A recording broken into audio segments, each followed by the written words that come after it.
I am Gemma.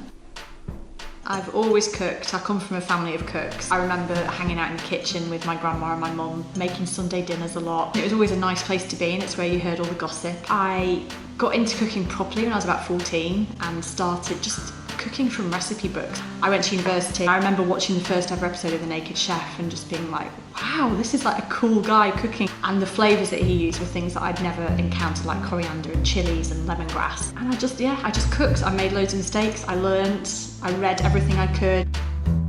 I always thought, wouldn't it be lovely to make cooking my job? When I was on maternity leave with my first son, my husband got offered a job in America. And when we were there, I sort of had freedom to fail.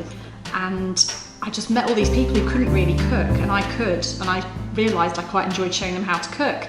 And I realised that a lot of things that I thought were quite simple, most people didn't know. I love the fact now that there's recipes that I've taught people in the last 6 or 7 years that now have become their recipes, and they're going to become the meals that their kids remember from their childhood. And I love that I've had a little part in that.